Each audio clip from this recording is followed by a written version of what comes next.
Good afternoon, everybody, and welcome to our stress break for today. Today's stress break is going to be focused on vulnerability. This will be our second stress break that looks at one aspect of vulnerability. The first was about perfectionism and permission, and so if you're interested in that video, you can find it on my channel. Just like on our last vulnerability video, the research behind this is from Brené Brown, and this is just being packaged sort of in our way, but the research and tips and tricks are from her. So, to begin with, today we're going to be looking at the myth of scarcity. And so we live in a society where we often feel like there's not enough. Not enough time, not enough resources, that we're not enough. And it's a cultural component that we all share in one way or another. And it's interesting because we live in a culture that has some of the greatest material abundance in the history of humanity. And yet we still have this sense of scarcity. And so that's often why we call it a myth of scarcity. Because rather than actually identifying if we have enough or not enough, we're constantly needing more, we're constantly feeling like we don't have enough, and focusing on those aspects of our day-to-day. So this relates to vulnerability because if you really feel like there's not enough to go around, there's a few things that happens to us. Most of the time, we get a little less friendly with people around us, and we get a little less friendly with ourselves. And so, in a context of scarce resources, it increases our likelihood that we're going to focus on competition, and it also decreases the likelihood that we'll be open to making mistakes, open to talking about those mistakes, seeing ourselves as fallible, anything like that. We want to wall up and be protected because if there's not enough, I want to make sure I get what I need. And this can actually be counterproductive, especially in times where there actually are enough. It's more about the way we look at things. And so to be able to be vulnerable and to embrace the fact that things happen outside of our control, to embrace risk and emotional discomfort, we need to, in some way, fight back against the myth of scarcity. So that's what we're going to do today. So how we're going to do this is we're going to run through two different activities. One where we identify how we've sort of bought into this myth, how we see scarcity in our own lives, and then we'll focus on where we have enough. So to do this, if you're someone who likes to write down notes, you can pause the video, grab a pen or pencil, and if you'd like to just reflect in your mind too, then you are already good to go. So how scarcity comes out in our culture often is, as I was saying before, we don't have enough time, we're not enough, there's not enough out there, not enough love, and there are things that aren't actually scarce, that don't have to be, and yet we still feel that way. So especially in response to all the changes happening because of COVID-19, there are areas where we don't have as much as we had before, and there are areas where we have more. And because of negativity bias, the tendency for our brain to focus on the negative and remember it easier, probably for most of us, we're feeling like we have a lot less than we had before.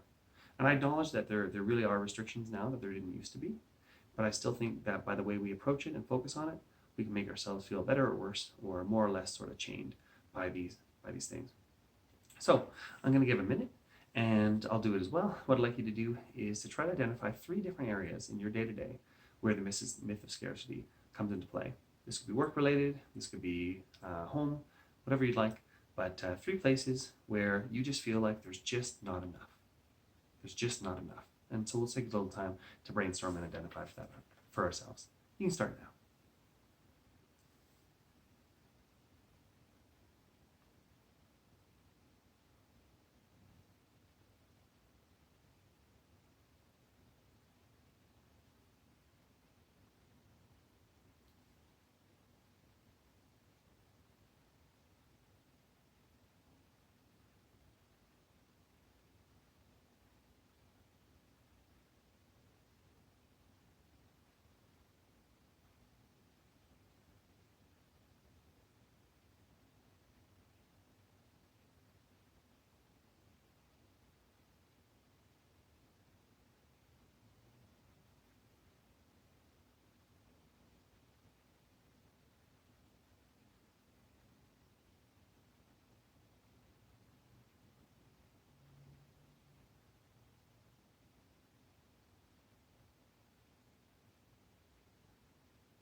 All right, so time for that is up. Hope you're able to identify 3 pieces where scarcity comes into play for you. And while you're identifying these, if things came up like you're not quite good enough, or don't quite have the tools, or not enough support, things like that, scarcity heavily is related to shame. And so often places in our life where we feel vulnerable, we feel a sense of shame, those might be some of the themes that come out for our midst of scarcity. And so if that's what you found, don't worry, you're in good company with the rest of us. So A couple ways we can respond to scarcity and this sense of scarcity. One is to acknowledge and to accept that we don't have as much as we like. And then the second piece is the reframe about where we actually do have what we need. So for the first, for acceptance, acceptance in this area doesn't mean that you like it. Let's say that you don't have as much support, as you normally do from your colleagues. So you don't have enough support. You don't have to say you like that or that it's okay, but we can acknowledge it without having to need it to change. We could say, look, because of this pandemic, we're in a different environment than we ever have been. And one of those results is that I'm less able to communicate with colleagues in the way that I normally do. And that makes some things harder during the day, and I just get a little bit less done that way. Just that sense of acceptance. So we can acknowledge it. We can often realize, maybe doing a little self-compassion, that we're in good company. A lot of other people are feeling this way, that it's okay to be frustrated by these things. Once we've gone through, acknowledged, and accepted those pieces where we feel like there's scarcity in our lives, now is the time to turn our mind to where we actually have enough.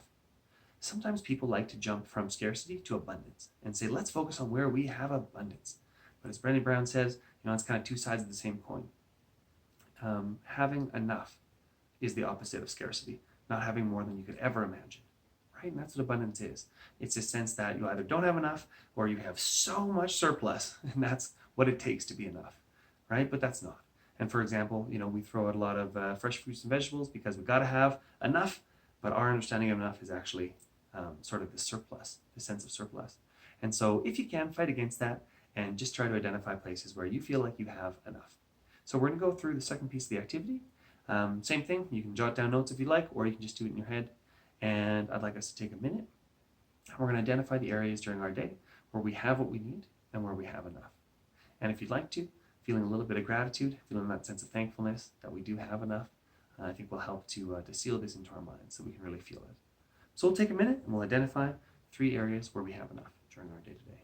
We can start now.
All right, that's our time. Hope you're able to identify those 3 things for yourself where you feel like you have enough.